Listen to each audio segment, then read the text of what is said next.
तो यार अब हम बात करते हैं थोरेसिक आउटलेट की, ठीक है। तो हमने पढ़ा था जो जहाँ से थोरैक्स शुरू होता है, ठीक है, उसे हम इनलेट ऑफ थोरैक्स कह देते हैं, ठीक है। जब थोरैक्स कहाँ ख़त्म होता है, ठीक है, उसे हम आउटलेट ऑफ थोरैक्स कह देते हैं, ठीक है। इन्फीरियर थोरेसिक अपर्चर या थोरेसिक आउटलेट, ठीक है। ये वाले डायग्राम में, ठीक है, ये मेनली डायफ्राम मसल से ही बनता है, ठीक है, और ये काफ़ी ब्रॉड होता है, ठीक है, and surround the upper part of abdominal cavity, ठीक है। डायफ्राम के नीचे सारा अब्डोमेन होगा, डायफ्राम के ऊपर हमारा सारा थोरैक्स होगा, ठीक है। तो ये इसे डायफ्राम मसल डिवाइड करता है, ठीक है।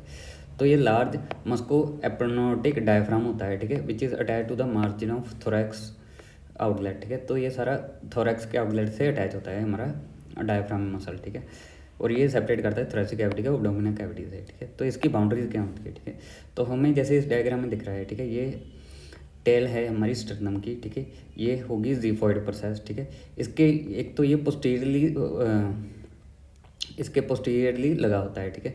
तो एक तो ये ज़िफॉइड प्रोसेस से एंटीरियरली अटैच होगा, ठीक है, आगे इसके ज़िफॉइड प्रोसेस होगा, पोस्टीरियरली हमारे 12th वर्टिब्रा, ठीक है, बॉडी के 12th वर्टिब्रा से पीछे ये अटैच होगा, ठीक है, और लेटरली जो हमारा कोस्टल मार्जिन बनाएगा, ठीक है। तो ये हम देख रहा है, ठीक है, हमारे जो costal cartilage of 7th to 10th ribs, ठीक है।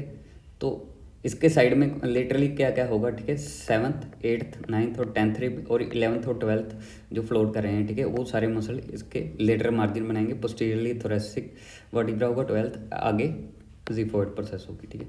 तो ये तो इसके हो गए। अब इस मसल का ओरिजिन कहाँ से होता है, ठीक है। तो इसके 3 पार्ट्स होते हैं, स्टर्नल, कोस्टल और वर्टिब्रल पार्ट, ठीक है। स्टर्नल जो हमारा ये ज़िफॉइड प्रोसेस हो गया, ठीक है। इसके 2 फ्लैशी स्लिप्स होते हैं, ठीक है, जो कि अराइज करते हैं पोस्टीरियर सरफेस ऑफ ज़िफॉइड प्रोसेस, ठीक है। तो पीछे से इसका ओरिजिनेशन होगा इसके जो ज़िफॉइड प्रोसेस है स्टर्नम की। और जो कोस्टल पार्ट होगा, ठीक है, कोस्टल मतलब कार्टिलेजेस हमारे, ठीक है, on each side shape fleshy, ठीक है, फ्लैशी स्लिप्स होंगी, ठीक है। मतलब 7th 8th 9th 10th और 11th और 12th, ठीक है, ये तीनों ये शेप मिलकर 6 पार्ट्स बनाएंगे हमारे डायफ्राम के, ठीक है। और वो inner surface of lower 6 rib से स्टार्ट होता है, ठीक है, 11th 12th 11th 10th 9th 8th 7th, ठीक है, इनसे। और जो हमारा वर्टिब्रल पार्ट होगा, ठीक है, वो कहाँ से स्टार्ट होता है, ठीक है, ये हमारा वर्टिब्रा है, ठीक है। तो ये किस किस से राइट और लेफ्ट क्रूका ऑफ डायफ्राम से बनता है, और 5 आर्टिकुलेट लिगामेंट्स होते हैं, ठीक है, वो हम यहाँ पर देखते हैं, ठीक है। तो एक तो ज़िफॉइड प्रोसेस से 2 इसके से निकलेंगे, ठीक है, 6 लोअर जो कोस्टल कार्टिलेजेस होते हैं उससे 6 से निकलते हैं, ठीक है। और वर्टिब्रा से हम ये देखते हैं, ठीक है, ये हमारा थोरैसिक वर्टिब्रा है, ठीक है। अब जो राइट क्रूक का होता है, ठीक है, ये इतना सारा मसल है, ठीक है। तो ये क्रूक का क्या होता है, क्रूक का एक टेंडन होती है, ठीक है, ये हमारी राइट क्रस होगी और ये हमारी लेफ्ट क्रस होगी, ठीक है। जो तो राइट क्रस होगी वो टेंडन कहाँ से ओरिजिनेट होती है, ठीक है, लोअर लंबर वर्टिब्रा नंबर 3 तक, ठीक है। तो ये यहाँ से ओरिजिनेट होती है, और जो L2 से होती है वो हमारी लेफ्ट क्रूक का होती है, ठीक है। It arise from left side of upper second, ये L2 लंबर वर्टिब्रा है, ठीक है।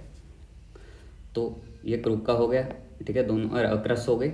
और आर्टिकुलेट लिगामेंट कौन कौन से होते हैं, ठीक है, तो 3 होते हैं, ठीक है, median arcuate ligament, lateral arcuate और मीडियन आर्कुएट लिगामेंट, ठीक है।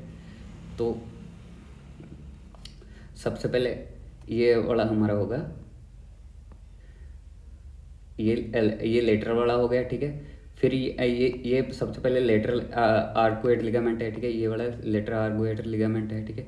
फिर ये वाला जो होता है, ठीक है, उसे हम मीडियल आर्कुएट लिगामेंट कह देते हैं, और जो बीच वाला होता है, ठीक है, उसे हम मीडियन आर्कुएट लिगामेंट कह देते हैं, ठीक है। तो हमने देखा एक तो ये लेटरल से बनेगा, ठीक है, फिर मीडियल से, फिर मीडियन वाला आर्कुएट लिगामेंट, और 2 इसके क्रस होते हैं, ठीक है। तो ये सारे इसके ओरिजिनेशन पॉइंट्स होते हैं, ठीक है। और ये इंसर्ट कहाँ पर होता है, ठीक है, तो ये सारा जितना भी सारा इकट्ठा होकर हमारा ये एक सेंट्रल टेंडन होती है, ठीक है। From circumferential origin the muscle fibres converge toward the central tendon and insert into its margin, ठीक है। तो सेंट्रल टेंडन इसका इंसर्शन पॉइंट होगा, ठीक है। तो ये उसकी ओरिजिनल इंसर्शन है। और एक सवाल आता है ओपनिंग ऑफ डायफ्राम, ठीक है। तो इसमें कितनी ओपनिंग्स होती हैं, ठीक है, मेजर और माइनर ओपनिंग होती है, ठीक है। सबसे पहले वीना कावा ओपनिंग, ठीक है, ये वाली वीना कावा ओपनिंग होती है। इसमें क्या क्या होता है, इन्फीरियर वेना कावा, ठीक है, नाम से पता लगा है। राइट फ्रेनिक नाव, फ्रेनिक इसकी नर्व सप्लाई होती है। फ्रेनिक का मतलब डायफ्राम ही होता है, डायफ्राम की नर्व सप्लाई। फिर इसोफेजियल ओपनिंग, इसमें इसोफेगस आएगा, ठीक है, ये वाली। राइट और लेफ्ट फ्रेनिक नर्व आएगी, ठीक है। एओर्टिक ओपनिंग एओर्टा, ठीक है, इसमें अजाइगस वेन होगी, एओर्टा होगी और थ्रेसिक डक्ट होगी, ठीक है। तो ये हमें डायग्राम बनानी है, ठीक है। ये सारे वर्टिकल रिब्स हैं, ठीक है, हमारे। ये सेंट्रल टेंडन हो गई, ठीक है, ये इसकी ओपनिंग हो गई, ठीक है। तो ये सारी हम इसके स्ट्रक्चर्स बना देंगे, ठीक है। पहले रिब्स बना देंगे, फिर ये इसकी सारा जो ओरिजिनेशन होती है, ठीक है, ये सेंट्रल टेंडन इसकी इंसर्शन पॉइंट हो गया, ठीक है। और ये हमारे वो हो जाएंगे, ओपनिंग्स हो जाएंगे, ठीक है। अब इसकी क्लिनिकल एनाटॉमी क्या होती है, ठीक है। तो अगर हमें हिक्कप्स आती हैं, ठीक है, वो क्यों आती हैं, ठीक है। It is occur due to involuntary spasmodic contraction of diaphragm, ठीक है।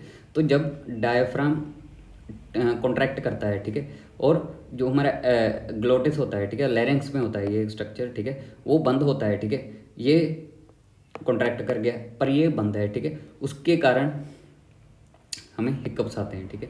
और ये नॉर्मली ईटिंग और ड्रिंकिंग के बाद आते हैं, ठीक है। और ये साइन होता है गैस्ट्रिक इरिटेशन का, मतलब हमारे पेट में कोई खराबी है, ठीक है। और पैथोलॉजिकल कॉजेज क्या होंगे, डायफ्रामेटिक इरिटेशन, फ्रेनिक नर्व की इरिटेशन होगी, और एक डायफ्रामेटिक पैरालिसिस होता है। अब इसकी नर्व सप्लाई क्या होती है, फ्रेनिक नर्व। अगर तो एक साइड की डैमेज होगी, ठीक है, तो उसे यूनिलेटरल डायफ्रामेटिक पैरालिसिस कह देंगे। अगर दोनों साइड की चेंज हुई है तो वो कंप्लीट डायफ्रामेटिक पैरालिसिस, ठीक है। और ये शरीर कंडीशन होती है क्योंकि हमारा जो डायफ्राम है वो रेस्पिरेशन में हेल्प करता है, ठीक है। तो ये रेस्पिरेटरी फेलियर करवा सकता है।